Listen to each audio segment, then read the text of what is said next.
This is the Detroit Sports Podcast Network.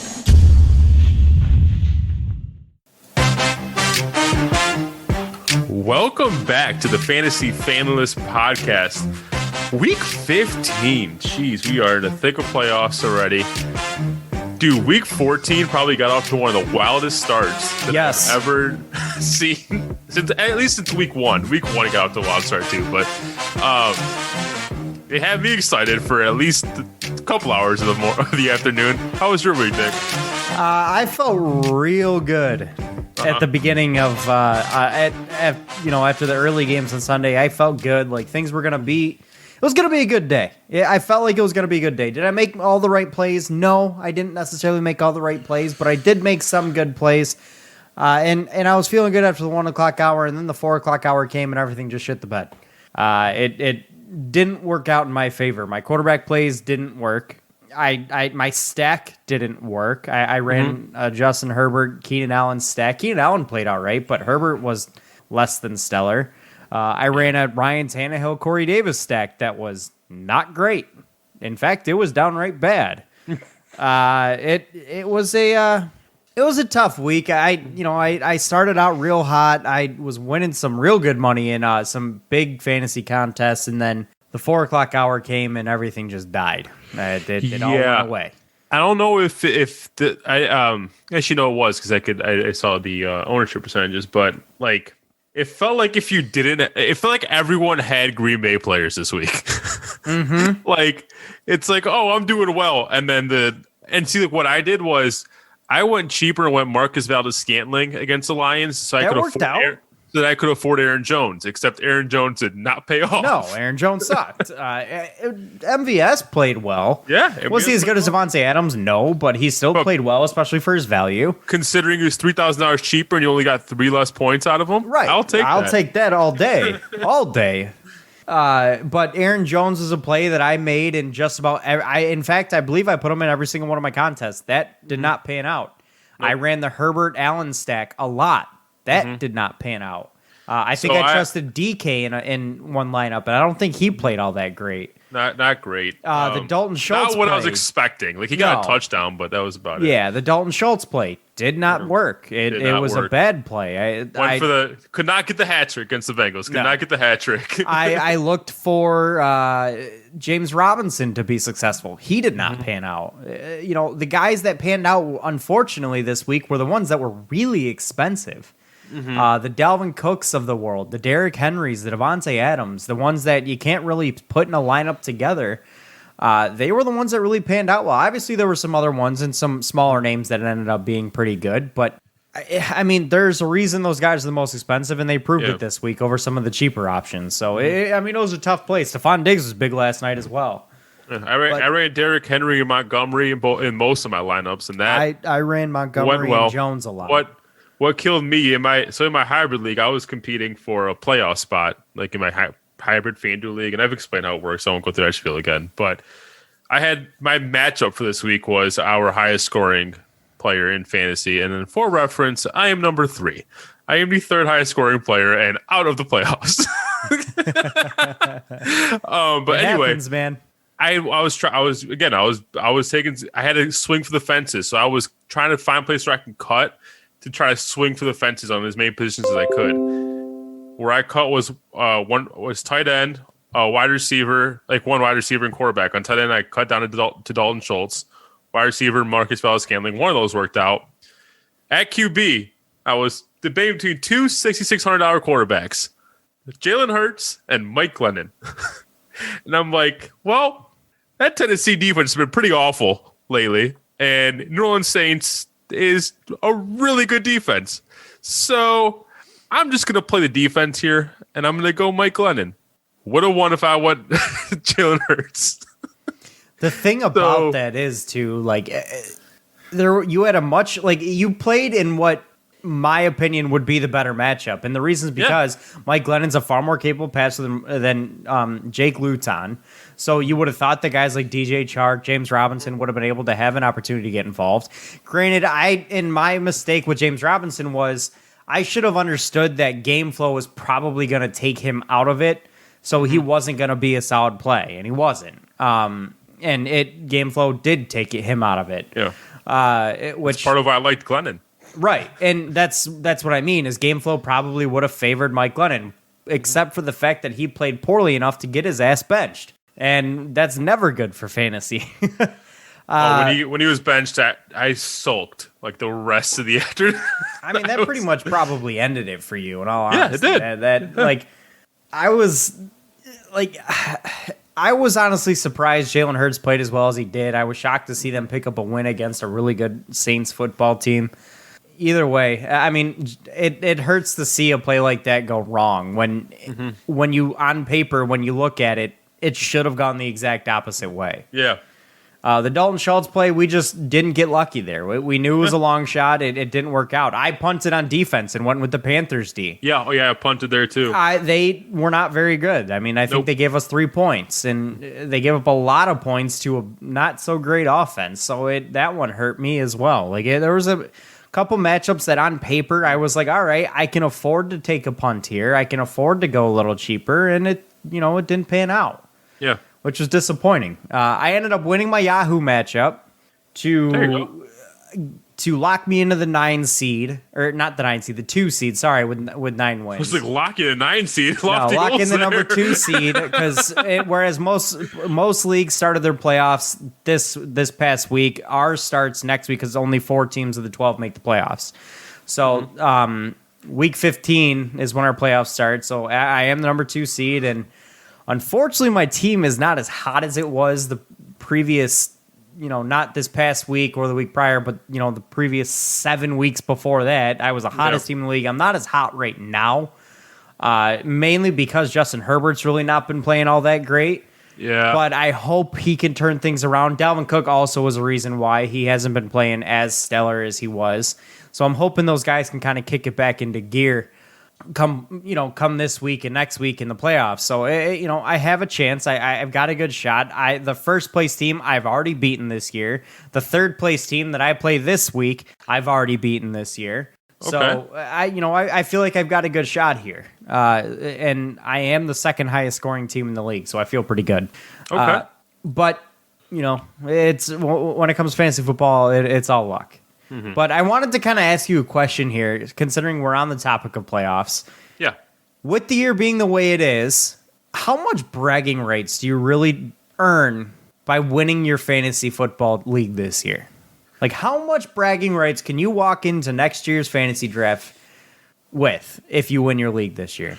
That's actually, it's funny you ask. It's a conversation that I've had with my with the league I'm commissioner of in our league group chat. Is there an asterisk on this year's win, like for whoever wins? And I guess there's a little extra caveat on ours because we went hybrid this year too. So we said no because we're all dealing with because like no one got put off by COVID because we're in a hybrid league, so we could set a different lineup every single week. But in terms of season long leagues, and I hate to say it, but yeah, you got to feel like everyone was dealing with the same thing in terms of everyone had that same risk of players losing players to COVID, but not everyone lost the same amount of players to COVID. But then, like, you think about it, it's like it's the same way with injuries. Some players just get hit by the injury bug more than other players. Right. So, like, I've been on both sides of that. Yeah. I've been hit by the injury bug in a big way several times. I feel like it's every single year. I think it just gets treated as a season where it gets treated as if injuries were rampant kind of thing. So, like, I don't know if I could genuinely say you don't get bragging rights if you win the league this year, if you win your fantasy league this year. So I don't know if I can get on board with that just because it was the same risk for everyone. It's the same risk as having an injury, basically. So yeah, and some teams were more affected than others when it came to this, and they had protocols. Each league had protocols in place, or at least you should have. If a player ended up getting called out for COVID reasons late, like if what happened, if you had Des Bryant starting in your lineup, the game he got taken off the field in warmups, like there were protocols in place that allowed a player to be substituted in his stead to make up the loss there. But my season long league, they did COVID IR spots.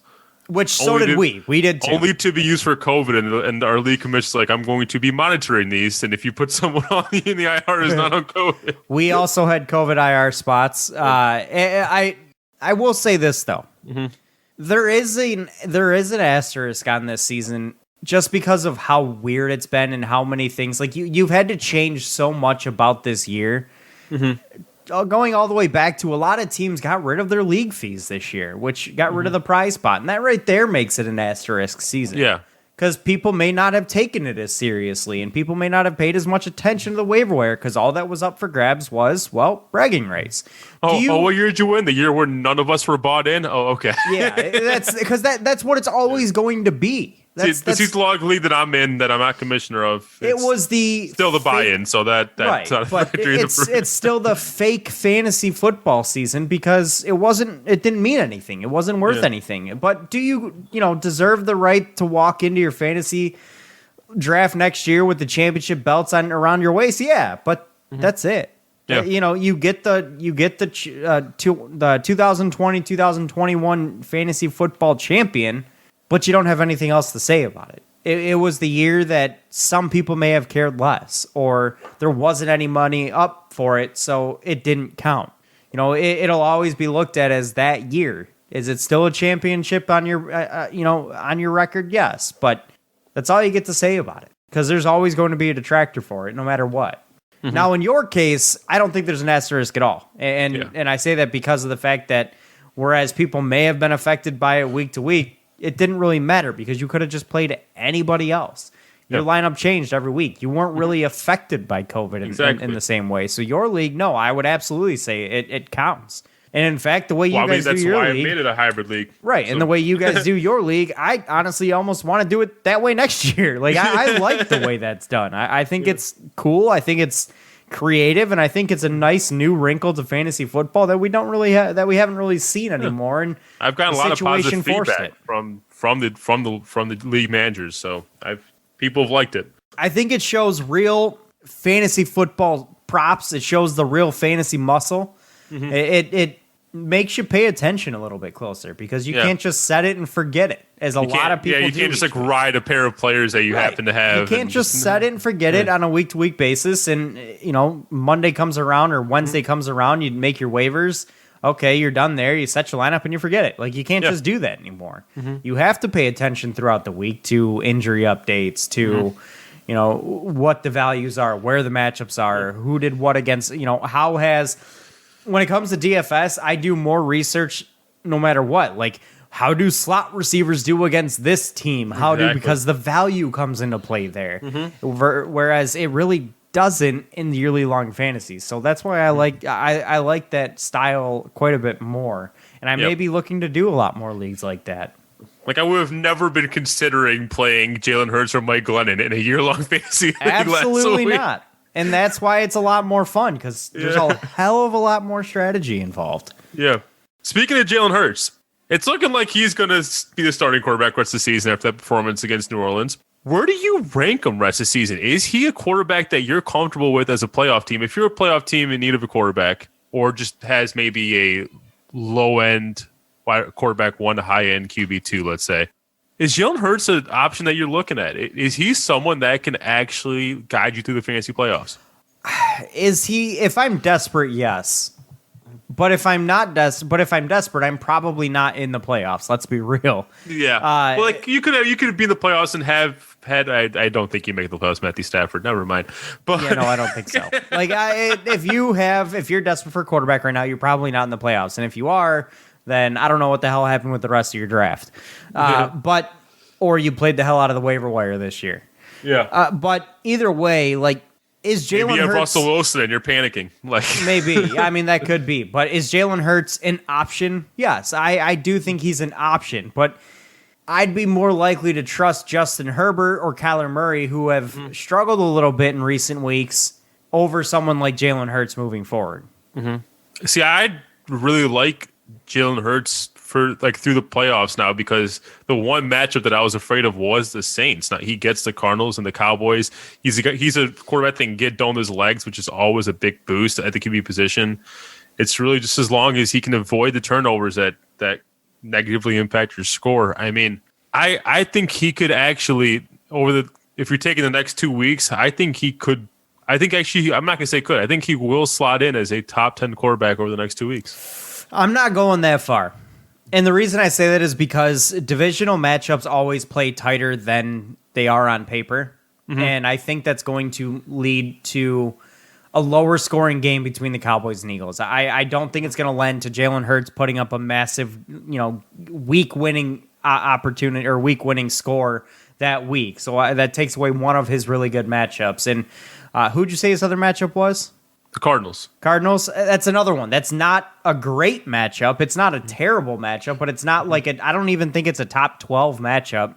If it is, it's barely there. So it's not a fantastic matchup by any means. So I'm not entirely sold on him. Plus, well, the Saints were a terrible matchup. We put up 21. Yeah, but again, you're talking about a situation where there was no film. Like you knew nothing about the guy going into the game. You had a half of football. And that's part of the thing you have to consider as a fantasy owner is was this a fluke, a just one-off, no film, just I'm leaning it more of it was more of a one-off situation where I do think teams are able to, because he's a rookie quarterback. A lot of times when you see a rookie quarterback come in their first game, they are fairly successful. And then all of a sudden their second game, when teams start to figure out their tendencies a little bit, have a little bit more film, a full game's worth of film, they see that he zeroes in on his number one receiver just a second too long, or he favors a certain side of the field a little bit too much, or he always steps up a certain way in the pocket when he sees this. And you can game plan with an experienced and successful defensive coordinator to combat things like that.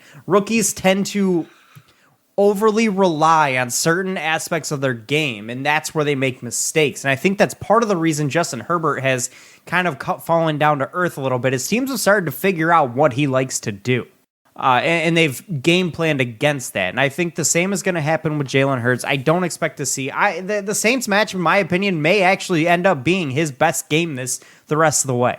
So I'm not entirely sold on Jalen Hurts. Plus, I think there's a high chance that he turns the ball over. He's an inexperienced quarterback playing in high importance games that have a lot of pressure on him because they are still in the playoff hunt, technically speaking.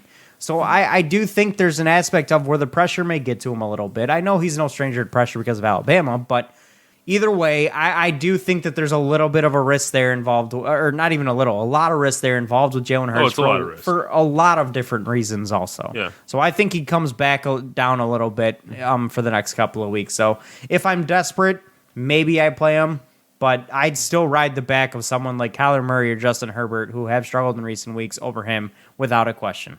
Are you buying Jonathan Taylor's recent rise? He's gotten 20-plus carries in 2 of his last 3 games. He's averaging 110 yards a carry over that time. Also has 2 touchdowns, both of which came against the Raiders.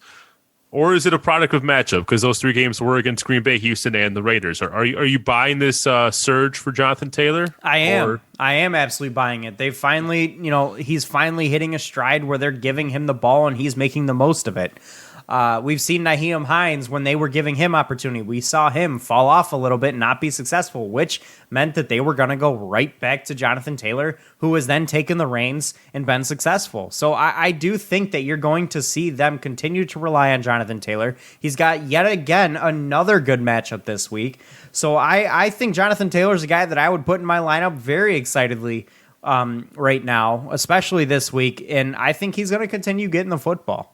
Yeah, I agree. The key word here is the volume. And matchups aside, he's gained the volume. And that's what you're looking for. That's what fantasy owners have been asking for with the Colts and Jonathan Taylor. So, yeah, I agree. I definitely buy this rise, even though he does have one ugly game in your championship week. But he does. At least for one more week, I still ride that train. Yep. A similar guy, David Montgomery, has had a string of really good games against similar competition. Green Bay, Houston, just like Jonathan Taylor, but Detroit instead of the Raiders. Over those 3 games, he's got 288 yards, averaging 7.3 yards a carry, has 3 touchdowns. Do you think Dave Montgomery has turned a corner, or is he a product of matchup? No, absolutely, he's turned a corner. They've figured something out with him that clearly is working in that offense. And also, if you look at his 2 games remaining in the fantasy season, he's got the Vikings this week. Good matchup. And then he's got the Jaguars next week. Great matchup. Mm-hmm. So I am absolutely buying into the David Montgomery hype right now. I think he's a guy who, in all honesty, could win you fantasy championships right now. I'd be riding him all the way to a fantasy title. Mm-hmm. I agree, because yes, these were the worst 3 defenses against the run in the league. But he played Detroit earlier this season. Nothing that great. 13 for 64. I mean, it's a good stat line for real life, not so much for fantasy. He had opportunities like against Carolina, which is not a bad run defense. Went 19 for 58. So it's not his first It's not his first rodeo against bad run defenses. But it finally seems late in the season he's now starting to take advantage. I still do want to see his volume go up. 2 of these games he's only had 11 carries, although they were both the games where he went for 100 yards. So. But I agree. Just the efficiency and the effectiveness, despite the fact that it's against bad defenses, it's encouraging that he's actually taking advantage of bad defenses. He's also playing bad defenses in the final 2 matchups of his fantasy season. Yes, so agreed. there's that to take into account. Another thing that when it comes to David Montgomery too is I feel like that offense has just kind of figured something out, and not so much by giving him the football more, but by setting him up in situations where he's able to take advantage of the most of. I don't know if he's watched enough film and understood, hey, these are where my holes are, and he's finally learned that. But something has clicked inside David Montgomery's head to where he's finally living up to that 3rd round ADP that we saw from a couple of years ago when he was a rookie. Mm-hmm. That he burned everybody on. Including me. And me. I think, is it fair to say that Clyde Edwards-Helaire is this year's Dave Montgomery? Yes, and even more so. Because with that 1st round ADP, with as high as he was looked at and how much he was touted to be the next Zeke Elliott or next Alvin Kamara or next... And after the first game, that hype just grew. Exactly, and then he gave you that first game where everybody was like, ooh, man, I got a good one. I got the next big thing. I got the next Saquon over here. And then all of a sudden he falls off a cliff and is never to be seen from again. Yes, absolutely. He's even more so this year's David Montgomery. I think it's even more frustrating too because like it just feels like Kansas City refuses to give him volume in that offense, which is annoying. I mean, when there's no reason to if you're Kansas City, your offense is the best in the league. You've got no reason to change it up. Continue doing what you're doing. You're probably going to win another Super Bowl. Mm-hmm. Bringing it full circle with our 3rd running back here, back to the Eagles, Miles Sanders. He just posted the first 100-yard rushing game against the Saints in 55 games. The Saints have not allowed a 100-yard rusher in 55 games. This was number 56, where they finally allowed 200-yard rushers in Miles Sanders and Jalen Hurts. But now a lot of that came on one run, to be fair. But the question here is Jalen Hurts a positive for Miles Sanders, and can you trust Miles Sanders rest of the playoffs? I believe I actually said this a couple of weeks ago. Jalen Hurts is a huge positive for Miles Sanders. He turns the ball over a little bit less, and he creates a dynamic that opens lanes for Miles Sanders. Teams weren't scared of Carson Wentz, and we're going to slow down Miles Sanders all day. With Jalen Hurts in there, it's a different dynamic. It's a different situation. Defenses have to take him into account in the running game just as much as they have to take Miles Sanders into account in the running game. So absolutely. I called it a couple weeks ago, and I'm calling it again. He absolutely is a big help to Miles Sanders, and I can trust Miles Sanders in the fantasy playoffs going forward. And it looks like Jalen Hurts opens up the passing game for Miles Sanders a little more, too, because he's checking down a little more than Carson Wentz was. And what you expect from a rookie. Miles Sanders got the most receiving yards he's had since week 4. So, But I agree. I am a little wary that most of his rushing yards came on one play. But then again, it was the Saints. So I'm as a fantasy owner, you're just happy to have that stat line against the Saints, 115 yards and 2 touchdowns. You're just happy. You don't care if most of that came on one play. And then look at the upcoming matchups, and I agree with what you're saying about Jalen Hurts' effect on Miles Sanders. I think Miles Sanders is the guy you can trust in the fantasy playoffs, for sure. One final player. Yeah, go ahead. No, I was just going to say, I was just going to, toot my own horn again by saying, I called this a couple of weeks ago. It's almost like I know what I'm talking about. T.Y. Hilton, another guy that's had a resurgence. Over the last 3 weeks, he's had 23 targets, which is more than he had in like the last 5 weeks combined before that.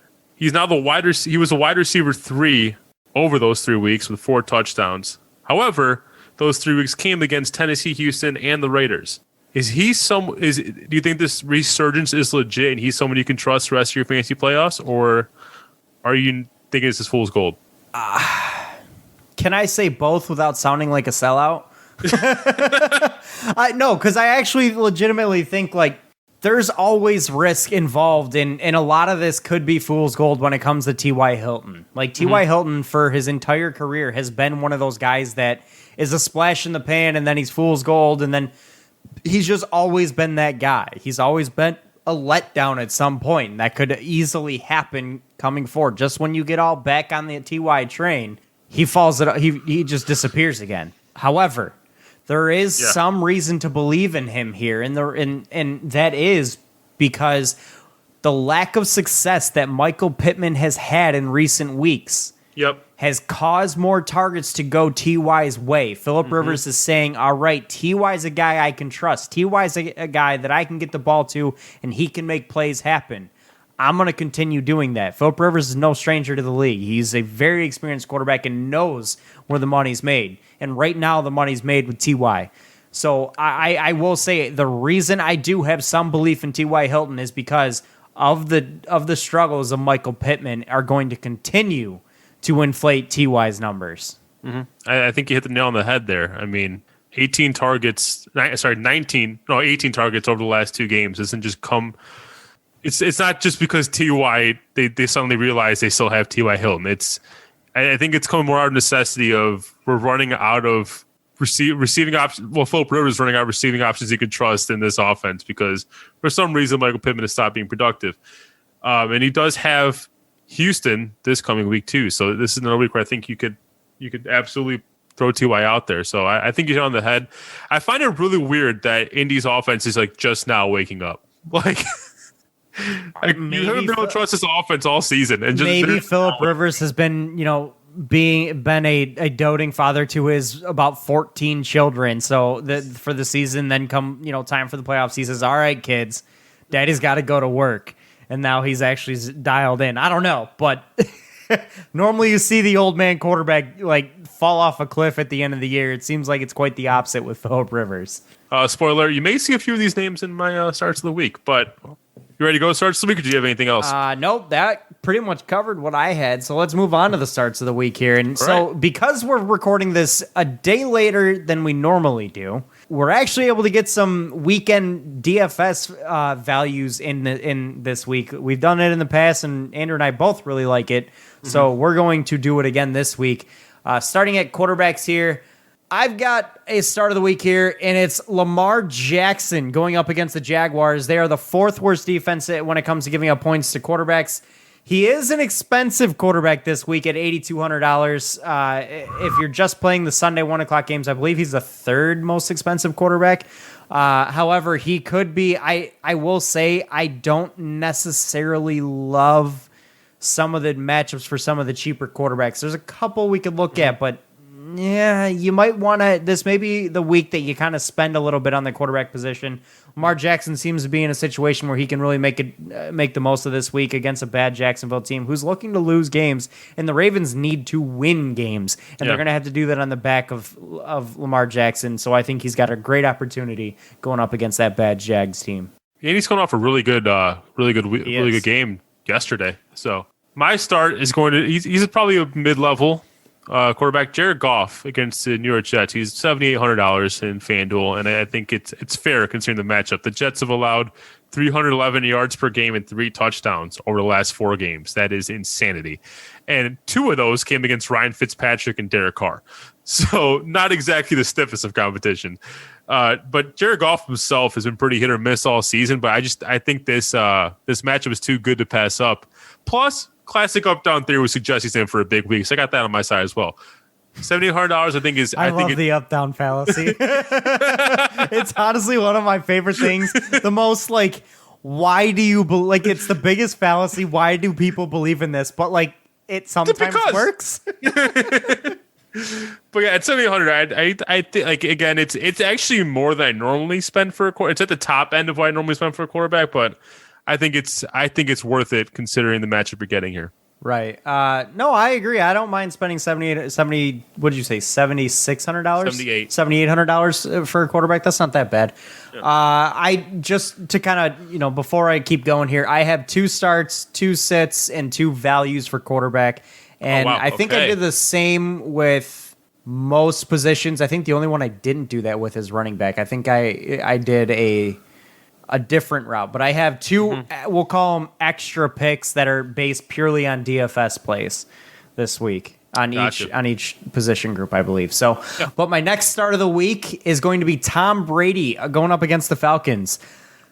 I think in this rivalry game, this divisional game, you're going to see a lot of scoring. And I think Tom Brady is going to be a big benefactor of this. He may not throw for a ton of yards, but I do think he's going to throw for multiple, and I mean that in a thrice or quadruple way, touchdowns with the amount of options that he has to throw the football to. And Mike Evans, Chris Godwin, Fournette, Ronald Jones, Gronk, weapons galore in Tampa. And I think he's got a great opportunity against a bad Atlanta defense. The worst in the league against quarterbacks, in fact. So I look for Tom Brady at $7,900 to have a really good week.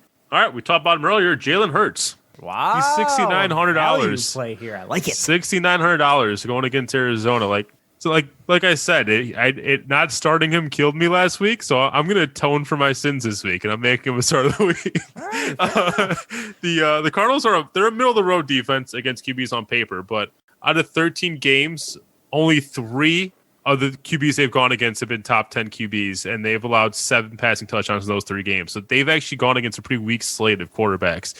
And so I think this is a beatable defense through the air, but let's not pretend here like Jalen Hurts is a top 10 QB. Like, that's not relevant. The intriguing part of this matchup to me is the ground game. The Cards are actually bottom 5 in the league in rushing yards, going up the QB position, and judging from last week, that's where Hurts is going to make his money. And considering he managed 106 yards against that stingy Saints D, I'm looking for major numbers on the ground for Hurts, and that's a big reason why he's my start of the week. That's actually not a bad play, and you bring up a good point with the Cardinals against the run.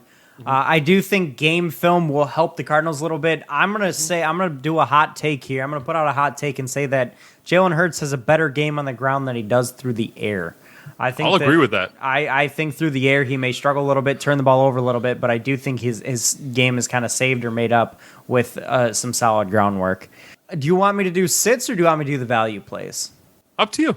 I'm going to do the value plays just because it kind of goes in line with starts. Okay. And I do have a better value play than what you just put out at $6,900. My first value play, and I don't even know if I can really consider this a value play because it's really not that low, but he was, I guess, one of the less expensive options. But Ryan Tannehill going up against the Lions.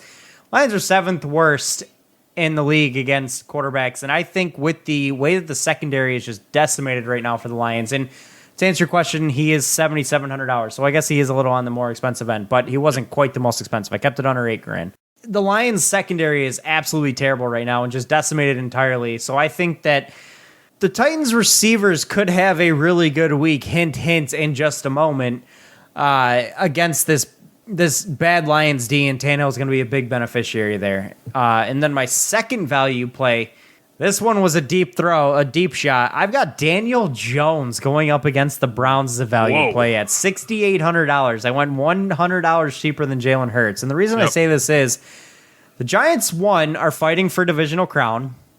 2, Daniel Jones at times has actually been a pretty good quarterback and put up some solid fantasy numbers. And it's come against some bad defenses, and the Browns defense is one of them. They are 6th worst in the league giving up points to quarterbacks. And I think also game flow may help the Giants out a little bit at worst. Not the Giants, Daniel Jones' numbers a little bit at worst. He may be able to inflate some numbers with some garbage time if the Giants are out of this game early, which is very possible with the way the Browns have played lately. So I think Daniel Jones could be a sneaky, good, cheap option that can put up some points this week. For the record, I'm not advocating for this player as a value play. I'm merely asking a question. But there is one starting quarterback going into bad defense at $6,500, and I'm curious whether you would consider it or you run away from it like the plague. Chase Daniel against the Tennessee Titans. Run away with it like the plague. Run away from it like the plague. Chase Daniel sucks. And I have some legitimate reasons behind this that have nothing to do with Chase Daniel. It's more so along the lines of, I don't think the Lions offense is very good. DeAndre Swift has not looked the same since he had his concussion. AP's 100, and the Lions receiving core is Well, decimated right now. Yep. Danny Amendola seems a little bit hobbled. He's all right, but he's also aging a little bit. Marvin Jones, not quite the same receiver he used to be. Don't have Galladay. And Galladay's been out, and I don't know if he's going to be back this week. Signs right now are pointing towards I don't think so. So his best option is TJ Hawkinson, and I don't think TJ Hawkinson's going to make Chase Daniel a top 10 fantasy quarterback this week to justify putting the money on him. So I'm saying absolutely not when it comes to Chase Daniel. Plus, I think the dude throws one or at least a couple picks this week. So I'm going to say no on Chase Daniel. Yeah, 6,900 and 6,800 for Hurts and Jones are plenty cheap for quarterback. And you do far not better need a plays. dip. You do not need a dip down to 65 for Chase Daniel. No. My sit though is one of the more expensive quarterbacks this week. Actually, I believe he's just outside top 5, number 6, Deshaun Watson at 8,100. I've got him as well against Indy. He was a borderline top 5 quarterback the first 12 weeks of the season, but over the last 2 weeks without Will Fuller, he's been the quarterback 14, and it looked especially dire this past week without Brandon Cooks. Yeah. He just doesn't have the weapons at this point, and he wasn't very productive against the Bears D when he didn't have Brandon Cooks. Now he faces a similarly tough defense in the Indianapolis Colts. So there just isn't much reason for optimism with Deshaun Watson this week. Even if Brandon Cooks manages to come back, he still just doesn't have the weapons he's going to need to get by this defense. No, I'm right there with you. Deshaun Watson's absolutely a sit of the week for me against the Colts. I think the Colts are going to be able to take care of business this week. They're the 4th best team against quarterbacks.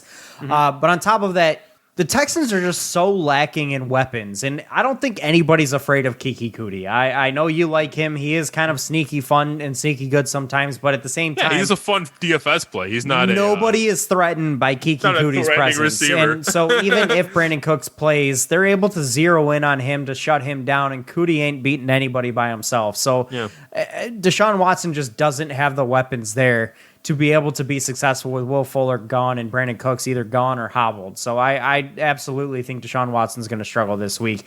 And boy, is it weird to say that Deshaun Watson doesn't have the weapons to throw the ball to compared to last year, because having guys like, DeAndre Hopkins and Will Fuller was a lot of fun to throw to. So you can thank Bill O'Brien for that one. Yeah.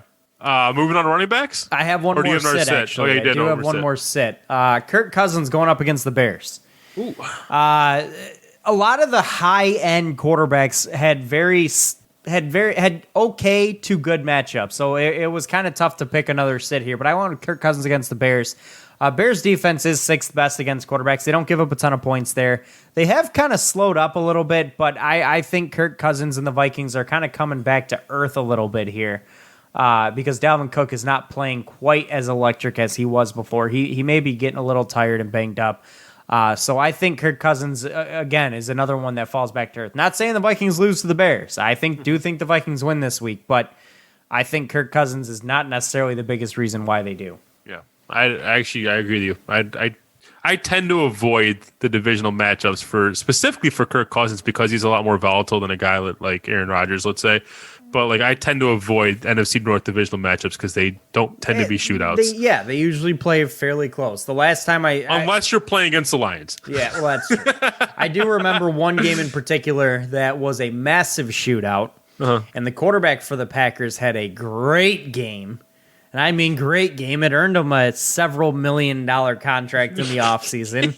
That man was a man by the name of Matt Flynn in a shootout with the Lions. Didn't they score 40-some-odd points in that game, and the Lions lost by 3 points? And he threw 5 touchdowns in that game or something? That was a rough one. Moving on to running backs here. My start of the week at running back is Austin Eckler going up against the Raiders. They're 3rd worst in the league at stopping running backs, at giving up fantasy points to running backs, and Austin Eckler is $7,600 in FanDuel. Mind you, he is a Thursday matchup, so it would be a situation where you were getting into the Thursday to Saturday contests, because we do have some games on Saturday, so if you're looking to play some early DFS, Austin Eckler's the guy to take a look at if you're looking to get a jump on things. By the way, I had to pull up the Matt Flynn stat line again. Yeah, it's nasty. 480 yards and 6 touchdowns. 6 touchdowns. Oh my God. What was the final score of that game? The final score of that game would have been, I'm going to put it right back up here, 45-41. I knew it was something in the 40s. I knew we lost by like 3 points or 4 points, and that Flynn was ridiculous. 6 touchdowns. My God. Yep. That man literally earned, I think he earned like $15 million in the offseason and never played a single game for them, for the Seahawks, because they drafted Russell Wilson, and the rest is history. But Austin Eckler against the Raiders. Raiders are a terrible run defense, and I think that the Chargers are going to have a big opportunity with Austin Eckler this week for him to be successful. So, and he's really starting to hit his stride a little bit. I think Eckler has a real solid game here this week. What's his value this week? $7,600, but he is a Thursday play. So if you're looking for the Thursday to Saturday matchups, that's a contest. That's that's a guy I would absolutely take a look at. My next guy, and I honestly thought he was going to be a little more expensive. I was kind of surprised to see his price. I thought he was going to be in the high 7,000s, and that's Jonathan Taylor. He's at 7,400 this week. I've got him lower as well. than I thought.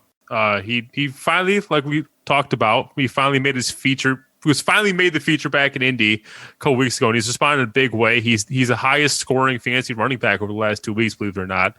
And he gets to face a Houston D. It's become nothing more than a punching bag for opposing running backs. I mean, look how Dave Montgomery looked against him. And again, like I said, I thought he was going to be a bit pricier, and he's actually slightly cheaper than I thought he was. So I think that's $400 for Jonathan Taylor. More expensive value plays that you really need to take advantage of this week. I would even argue as much to say that Jonathan Taylor should be in your lineup in pretty much every contest this week. And by that, and as soon as I say that, he's probably going to put up a dud because I said that, because I play him in every single one of my lineups, because that guy seems to always fall off.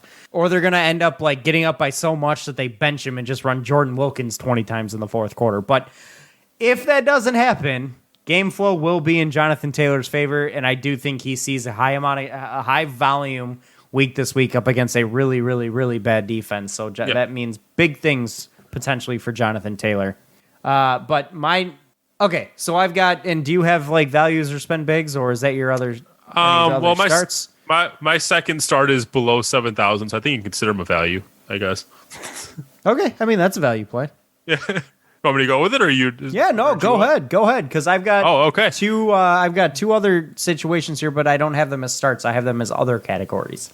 Got it. So my next guy is Cam Akers at $6,700 against the New York Jets. Well, let me tell you this: the Jets' run defense is a lot worse than what you see on paper. They're like a mid-ranked run defense on paper, but if you really look at it, they've only faced one top 10 running back all season, and that was Kenyon Drake, who you could barely even counts. Okay, I mean he counts. He's actually had a halfway decent season if you look at the numbers. But if we're talking top 10 running backs, like Kenyon Drake's not the guy that comes to mind. It's like, it was a really good running back they faced. No. And the only other back they faced even in the top 15 is Clyde Edwards-Helaire, and he only got 6 carries that game. So I'm shocked he's still in the top 15. So they really haven't had much in the way of competition. Ever since taking the hold of the Rams' backfield a couple weeks ago, Cam Akers has been the RB5 overall. Play him with the most confidence you've had in a Rams running back all season, especially coming off the game he came off of last week. At $6,700, I love this play. Game flow also, again, will be in his favor because the Jets are bad. Yes. And the Rams are good. And also looking to try to take control of that division. They're in a tie right now with the Seahawks, so at 9-4. So they need a win in a big way this week. I've got to spend big in a value play. Okay. I've got to spend big, and I mean this in a big way, on Derrick Henry going up against the Lions, who are the worst team in the league at stopping running backs. And man, is he a big spender. He's $10,200. I don't think I've ever spent $10,000 on a running back. I like almost every Titan this week. I mean, I do too. Hint. But Derrick Henry up against the Lions has opportunity to be real good this week, and I think he is real good this week against the Lions. Game flow's in his favor, with Chase Daniel likely starting for the Lions, and the Lions can't stop anybody against the run. So I think Derrick Henry has a week that could be historical. Fun fact, did you see that he became the first running back to have 4 200-yard games or 5 200-yard games in his career? Yep, I saw that stat. He passed Barry Sanders with that stat. Insane. It is insane. Already. I know. I do have a value play here as well. So as I went spend big, I also went spend cheap and get some value. And this could be a guy that you play to enable yourself to spend big. Yeah. That's J.K. Dobbins going up Love against it. the Jags. $5,900 is real cheap for a running back. And J.K. Yes. Dobbins has been given some opportunity in that backfield. And with the way that game likely goes in terms of game flow, I think J.K. Dobbins has a really good chance to be really successful. Jags give up a lot of big chunk plays to running backs, and J.K. Dobbins is their chunk play guy in the backfield. So I think Dobbins has a really good opportunity this week to be super successful and put up a big total for not a lot of money, and I mean that in a big way. He's very cheap. Yeah, he's averaged 13 carries per game over his last 3 games. He's gotten a touchdown each of his last 3 games. He's really emerging in that backfield, and I love going with a guy that cheap that has that much upside, especially with the matchup. Absolutely. Sits. I want to throw one more out for you. I want to Okay. see what you think of this. J.D. McKissick against Seattle. I don't think Antonio Gibson's coming back with that turf toe injury. It sounded severe when they talked about it. They said it was a very Turf painful toe sucks. I don't think Gibson's back either. He carried the ball 11 times last game. He had 4 targets. Obviously, Alex Smith was the guy who'd love to target J.D. McKissick.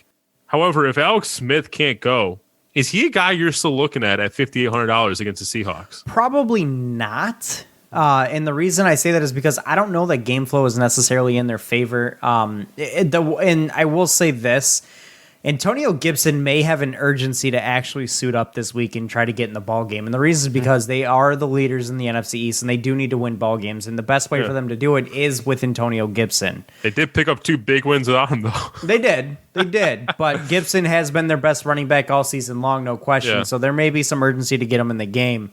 But if he can't go, I'm still not necessarily sold on J.D. McKissick because we saw how bad that football team was with Dwayne Haskins under center. And I don't think that's going to help J.D. McKissick in any way at all. And I think game flow is really going to take him out of it. Even if he does add the value in the pass catching situation, he still has to have some value as a running back. And I don't think he's going to give that this week as he has in some weeks. But so I'm going to kind of temper my expectations here. I would much rather play J.K. Dobbins as my value running back. If you're looking to play 2 really cheap running backs, maybe you go that route, but I think there's other options that, like, I would rather go Cam Akers and J.K. Dobbins over having J.D. McKissick replace either one of them. Yeah, J.D. McKissick had by far his worst stretch this season when Dwayne Haskins was starting. And we were talking 0.5 point, 5.3, 6.7, 6.1. Those are with Dwayne Haskins starting.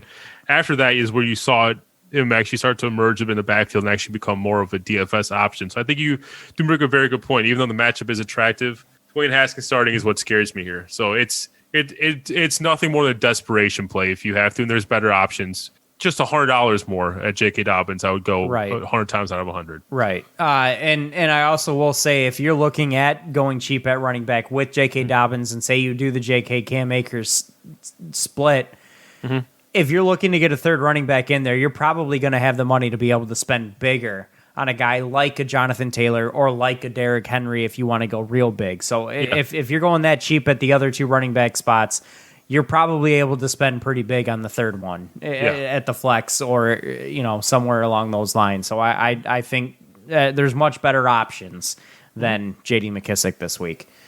Going on to receivers. Sorry, sits of the week. Sits of the week at running back. My first sits, Ronald Jones going up against the Falcons. Rojo. Ronald Jones has really hit a stretch where he's been pretty damn good. I think that kind of slows down this week. The Falcons are really good against running backs, and not granted they aren't great against pass catching backs, but Ronald Jones hasn't been that effective in the passing game, if I recall. I could actually be wrong on that. I don't think he has though. Jones stats. Give me his receiving stats. I don't want his running stats. He's averaging like a couple targets a game. Yeah, he did have one game where he had 9 targets early on. Yeah, he was much more effective in the passing game earlier on. He hasn't had more than 2 targets in like over a month. Exactly. So he actually has caught 2. He's had. Oh no, sorry, that's not catches. That's touchdowns. But he's had 4, 7, 8, 9, 10 catches in his last 5 games. So that, or 6 games, sorry. So that tells you that he's really not much of a factor in the passing game at this point in time with the Bucs. So where the weakness is against running backs for the Falcons, he doesn't fall in that territory. So I think Ronald Jones is a pretty solid sit this week, even though he's been successful lately. I don't think he is going to be this week. This one was easy for me. Even though this player is the cheapest I've ever seen him in FanDuel, Zeke Elliott against the San Francisco 49ers at $7,000. I'm still sitting him. Because to put it lightly, he's been less than stellar without Dak. Since Dak Prescott went down, stellar. Zeke has been the RB28 in that period. Now he runs into a borderline top 5 defense in the 49ers, who not only have they not allowed a single 100-yard rusher, they haven't even allowed a 90-yard rusher on the season. So I wouldn't touch Zeke with a 10-foot pole this week. I don't care what his value is. Coming into the year, did you ever think we'd see a time where we'd see Zeke Elliott and Alvin Kamara shown at less than $7,500 in the same season? Nope. Because it's happened for both of them this year. Yep. I also had Zeke Elliott for the same reasons. He's got a really tough matchup against the Niners, and that Cowboys offense is just putrid without Dak in there. So Zeke really struggles without him, and I think that continues against this really good defense. I do have one more sit, though. Like imagine if I told you that Zeke Elliott at one point in the season would be cheaper than Dave Montgomery and Ronald Jones coming in. I'd laugh my ass off. Even though, a fun fact, Ronald Jones is, I believe, 3rd or 4th in the league in rushing yards. Yeah, no, but like coming in from last year. No, he was I know. not, yeah. I know. Ronald Jones has had a sneaky, really good year. My other sit, though, is Chris Carson going up against the Washington football team. They're the 7th best team against running backs, and their D-line is no joke. They get after it, and they are able to stop ball carriers and quarterbacks pretty successfully. So I think Chris Carson's going to struggle. Plus, I think the Seahawks are in a situation where they know what they need to do to win, and that is to throw the football. And I think that's going to happen a lot this week against this Washington football team, to where I think Russell Wilson has a big game and Chris Carson really has more of a lackluster game. I think you're going to see a lot of passes thrown this week for the Seattle Seahawks, and that doesn't bode well for Chris Carson. Yeah. Moving on to wide receivers, I don't have a single start that is above 7,000. They're all below 7,000. I have one start above 7,000. So I'll kick it off here because I have 3 of them, so I'll kick it off. My first start of the week is Brandon Ayuk against Dallas. I figured you were going to do him, considering how much you love him, so I held off. He's coming in at $6,900 this week. He's coming off a 16-target outing this past week against the Washington football team, where he went for 119 yards receiving. He's actually averaging over 12 targets per game in his last 4 games. Unlike the Washington football team, the Cowboys are actually a bottom 3 defense against wide receivers. And they're also allowing the most wide receiver touchdowns in the league. So if Ayuk went for 119 against a top 3 pass defense, imagine what him and his high target volume are going to do against a bottom 3 defense like the Cowboys. Give me Ayuk all day. 100% agree with that. Plus, with Debo out again, you could see Ayuk having a big opportunity to make some plays. My start of the week is going to be Terry McLaurin going up against the Seahawks. Run TMC. I feel like every single week we go after the Seahawks secondary when it comes to receivers, and I'm going to continue doing. He's only $6,900. Can you believe that? That's Terry McLaurin's only yes. $6,900? Why? I don't know. I saw it and I was like, is this a mistake? Like I was literally going through the wide receiver list, going, where's Terry McLaurin? Like I don't have the wrong him. Terry McLaurin. I honestly, I had to double check. Like I was going through the list, I didn't see him, and then I was like, "Wait, $6,900 for Terry McLaurin? Okay, there's a that sold." I remember there was that one year, like I think it was 3 or 4 years ago, where there was another David Johnson. And like people would offer trades, like pick up David Johnson to offer him as a trade, and like people wouldn't pay attention and think they're offering the Cardinals David Johnson and accept it. Like this is like a widespread problem in the fantasy community. I think a lot of it has to do with the fact he's actually kind of struggled in recent weeks. Yeah, TMC. Yeah. But again, it's been that's against going from a TMC owner. But it was against really good defenses. The 49ers, a top 10 defense. The Steelers, the top defense. He didn't have a great week against Dallas. Granted, the only reason he didn't was because he didn't score. He was 8 yards short of 100 yards. And then against Cincy, he had a 5-catch, 84-yard performance. So he just hasn't scored lately. I think that changes this week. I think Terry McLaurin goes off in a big way up against the Seattle Seahawks, where he puts up arguably one of his best totals of the year. And at that value, that's just, how can you pass that up? Like, even if Dwayne Haskins is the quarterback, Terry McLaurin's still the guy. He's still going to have big opportunity. And if I recall, I'll pull the numbers to double check this, but yeah, Terry McLaurin with Dwayne Haskins was still not bad. No, he was. I wouldn't say not bad. He was good. He was good. Yes, yeah, he was good. He was averaging damn near 100 yards a game. Right. So I think there's no worry in that regard. So I think Terry McLaurin has got a shot to be a huge week. And for $6,900, I don't know how you don't put him in your lineup. That's so cheap for him. Yeah, like a lot of people are going to be scared off from the fact that he's had 2 catches in each of his last 2 games. But I will remind you that his catch average with Dwayne Haskins was like right around 7 per game, and he had 1 game with 10 catches.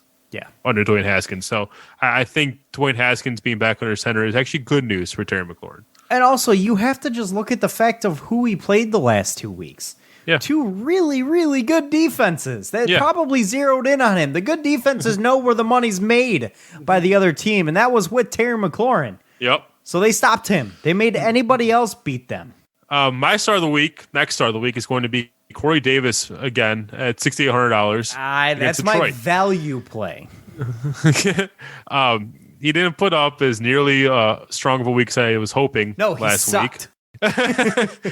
But let's be honest, the Detroit Lions defense at this point has become a different level of bad. Their Lions are missing, if the Lions are missing Trufant again this game and with Okuda on IR, that likely leaves Darryl Roberts to cover Corey Davis, and Darryl Roberts or Mike Ford.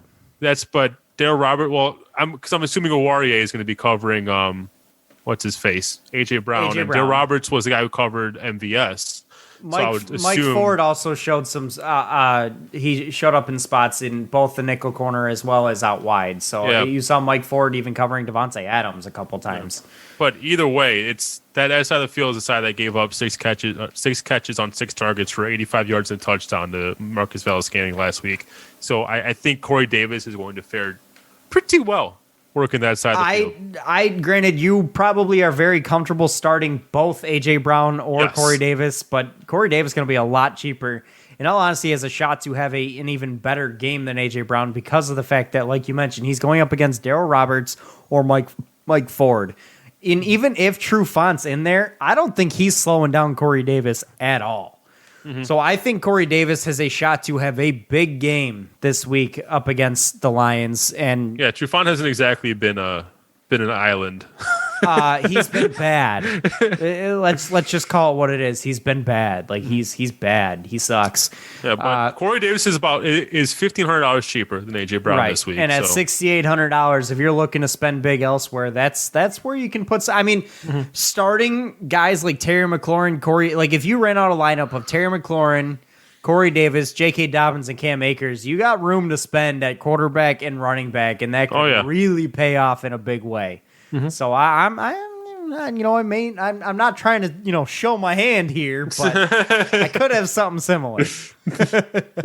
But my next start of the week is Allen Robinson going up against the Vikings. The Vikings are 3rd worst in the league at giving up points to receivers, and he's only $7,300. So a little bit more expensive, about $500 more expensive than Corey Davis, but Allen Robinson and the Bears are still technically in the playoff hunt, and I think they're going to look to try to put up some points. Allen Robinson's really been the one lone guy in that receiving core that is actually successful this year, and I think that's going to continue this week. So Allen Robinson's a guy you can trust week in and week out, especially in good matchups like this one up against the Vikings.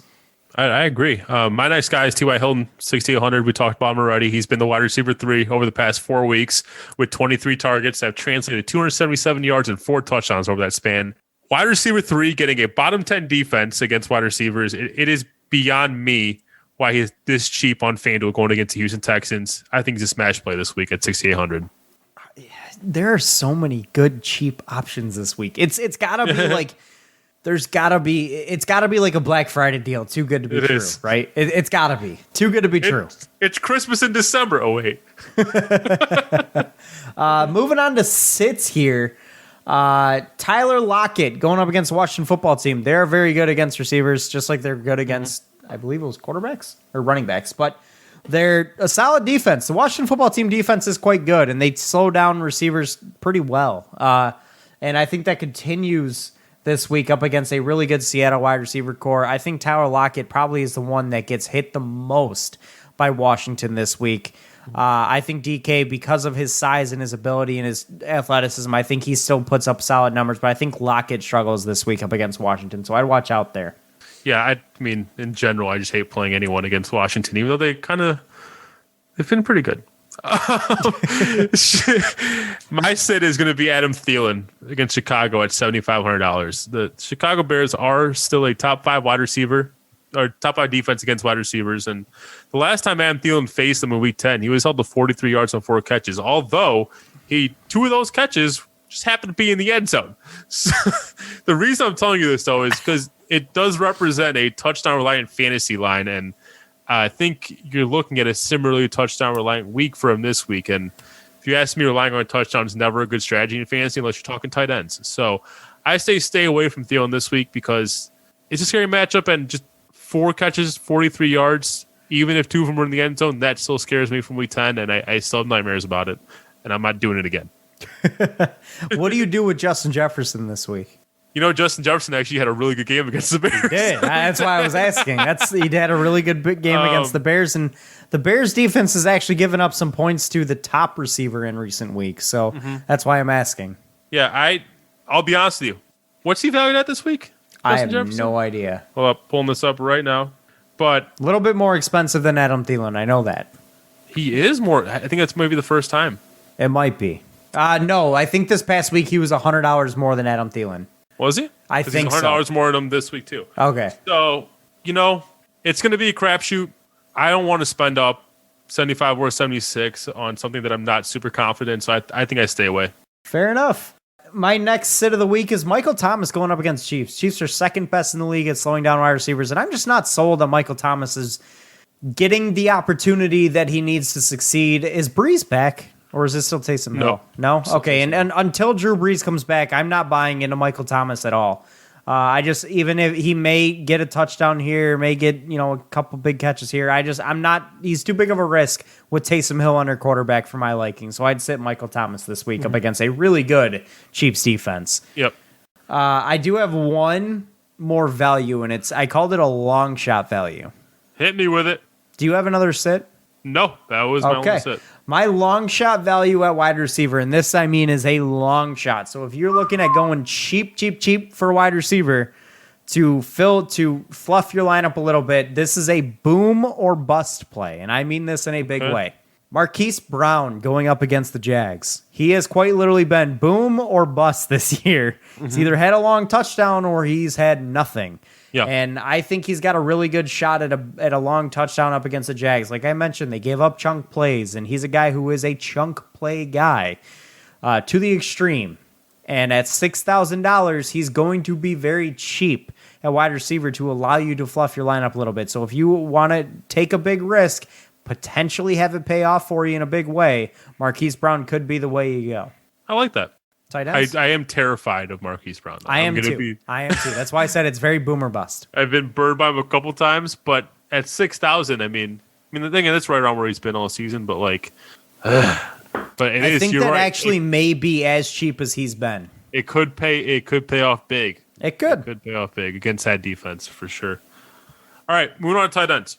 So I'll be honest with you guys. I put my starts and sits together before I got the values, and one guy came in a lot more expensive than I thought he was going to come in. But I'll give him to you anyways.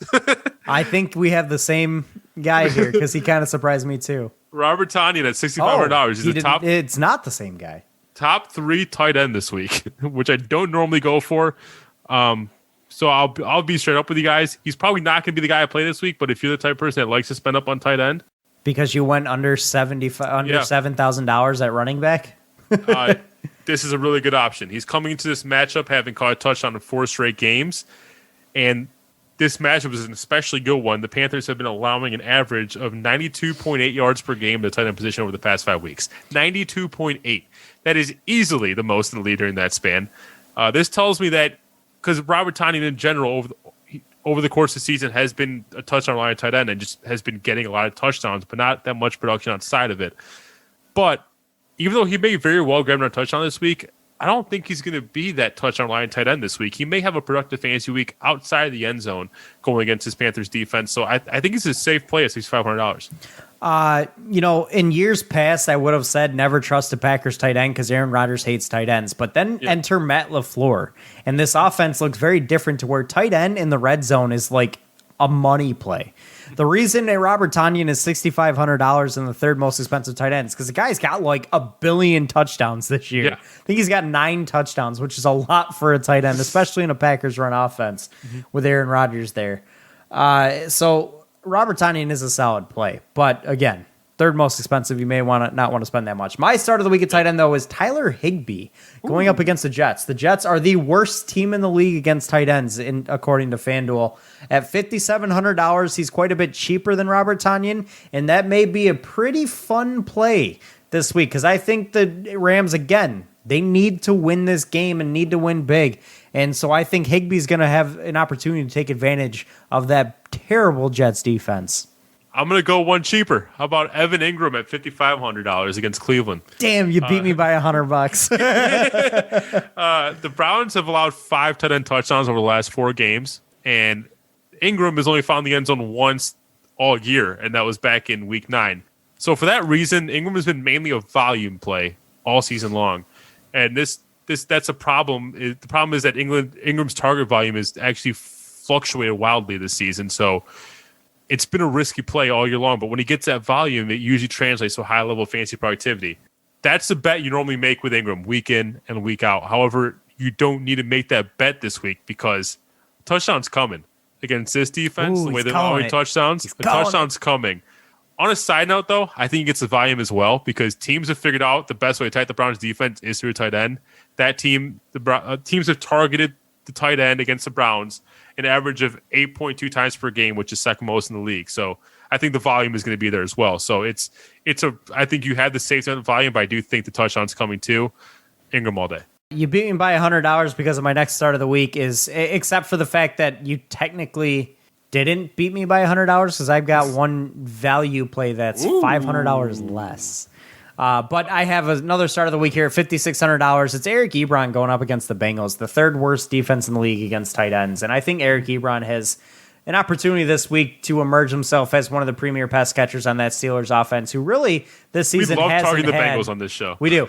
The Bengals and the Seahawks probably the most, or the Lions. We beat up on the Lions a lot. But the third worst defense against tight ends in the league, and I think Eric Ebron's going to have a big opportunity to put up some points and maybe even score. I think he's got a good shot this week. Do you have another start, or should I go to the value plays? Let's move on to values. All right, so my value play, my regular value play, I'll call it, is Irv Smith Jr. going up against the Bears. I like it. He's only $5,400, and the Bears are the 4th worst team in the league against tight ends. That is the one lone weakness for that defense is against tight ends. And I think Irv Smith has a chance to put up some points this week as a result of that. Kirk Cousins loves throwing the ball to the tight end, and I think Irv Smith has a chance to really, really put up some opportunities this week at a good value. And then my deep value, I went deep here, and this one's another boomer bust play, but I do think he's got a shot to get some value just because of how much they mix things up with their top 2 tight ends, and it's Gerald Everett going up against the Jets. I went with Higbee at $5,700. Well, Gerald Everett's only $5,000. So if you really need to go cheap at a position, this may be where you could go. It could end up biting you in the ass and not working out whatsoever, but it also could end up panning out pretty well. He gets opportunities more so than most secondary tight ends from other teams in the league. And Jared Goff liked him last year, and he likes him again this year. I think Gerald Everett's going to have an opportunity this week up against a bad Jets defense to put up some points. And at $5,000, might be worth the risk. I do have one value play at tight end, and we're going even deeper. Oh, I like it. Cole Kmet for the Bears. He's gotten Cole Kmet. 14 targets over the last 2 games. 2 straight games is 7 targets for Cole Kmet. He has emerged as the top tight end, unseating Jimmy Graham in this offense. He gets a Vikings defense that just allowed 10 catches for 86 yards to the duo of James O'Shaughnessy and Tyler Eifert a couple weeks ago. I think Kmet, with the volume that he's going to get in this matchup, is going to be a fun fantasy play, and one that if you're looking to punt on tight end is a really attractive option. So that'd be my value play. You know, you said the same thing last week about Dalton Schultz, and you burned me.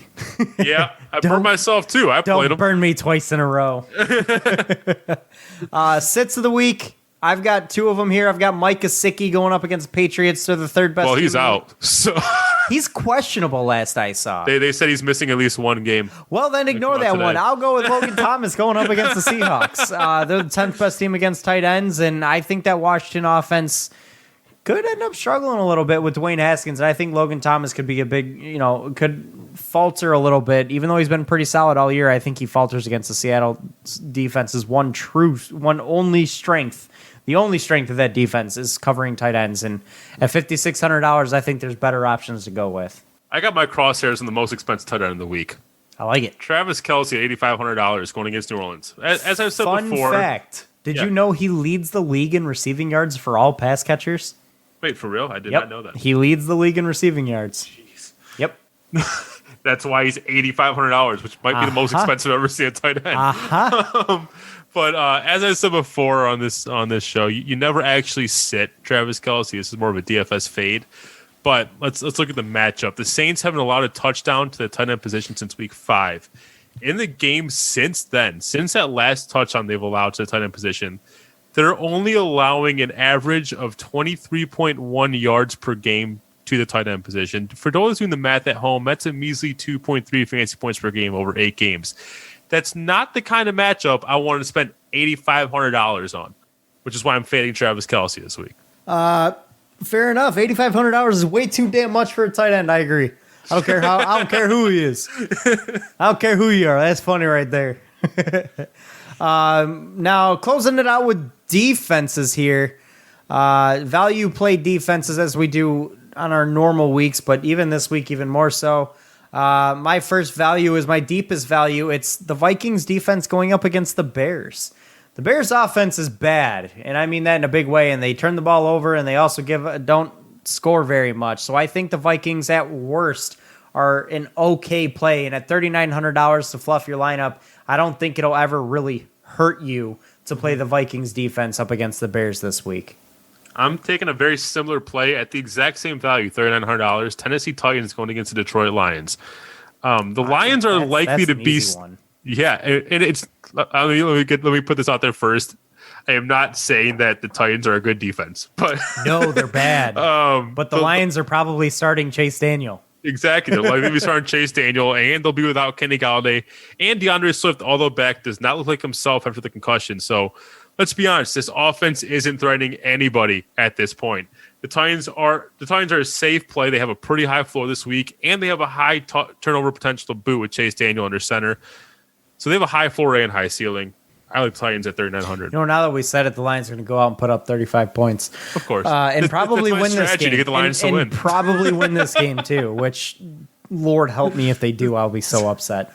The next defense I have is the 49ers going up against Cowboys. Cowboys are the 4th worst team at giving up points to defenses, and the 49ers are only $4,200 this week. Yeesh. So they're really not that expensive. Only $300 more expensive than the Vikings. And the Niners have an opportunity to actually put up some real points up against a bad Cowboys offense with Andy Dalton under center. So 49ers may actually be a really solid play. They're not the cheapest, but they may end up being you may end up getting your money's worth for the Niners this week. One play that I glossed over. Oh, do you have another defense or no? I do have one more defense. Okay, go for I went Cardinals going up against the Eagles, and I know it's with Jalen Hurts under center and not Carson Wentz, and they're only $4,300 as well. So the reason I played this one is because you're looking at a rookie quarterback that has some game film against him now, and that normally means turnover city. Yeah. And there is some opportunity there for the Cardinals to make some plays for that reason and create turnovers up against Jalen Hurts. So I think that They could be a sneaky, solid play this week. I am very intrigued by the Cardinals this week going up against the Jalen Hurts and the Eagles. That's very intriguing, especially if you're someone that's on the other side of the Jalen Hurts wagon, thinking if you want to bet against Jalen Hurts, Cardinals are a very strong play this week. I would not play both Jalen Hurts and the Cardinals. No, that would be stupid. Talk about not maximizing your scoring. One of them is going to pop, and it's just you take the bet on which one. But I'm very intrigued by the Cardinals. But I'll tell you this: if I'm not playing Jalen Hurts, I might go with the Cardinals if I can afford them. I normally go very cheap on defense. I mean, I do too. Like under $4,000 usually. So real quick, let me recap. You had Ryan Tannehill as a start on QB, right? I had him as technically a value, but it's really not much of a value. So yeah, we'll call him an extra start. And then you had a spend big on Derrick Henry running back, right? Yep. And we both had Corey Davis wide receiver, right? And I also threw A.J. Brown in with Corey Davis, but Corey Davis was the play. We both agreed on the Titans DST, right? Yep. We're missing someone. Jonnu Smith, the tight end. This is not because I'm being completionist. I actually really do think that he's in for a big week because, as I've said before, Lions defense, despite the fact that they're ranked highly against tight ends, are fraudulent against tight ends, and they keep showing it time and time again. I don't know how they keep putting the numbers up, but they keep showing it time and time again. Tanyan had a big week against them. Jonnu will as well. Good tight ends score against the Lions. Yep. Bad tight ends don't. It is what it is. Mm-hmm. But anything else to add? Because that about covers it for me. Yeah, that about covers it for me as well. All righty, guys. You guys have a good week this week. Good luck this weekend. Don't forget to really kind of set your lineups early this week because there's Thursday, Saturday, and Sunday football games. So make sure you pay attention to that. But this is correct. So good luck to all of you guys. Thank you for listening, and we will catch you guys next week. Andrew, thank you for joining me as well, and thank you to Detroit Sports Podcast. Follow us on Twitter @RealFanReport, and we will catch you guys next week. Thank you, and have a good one. Peace out. Peace.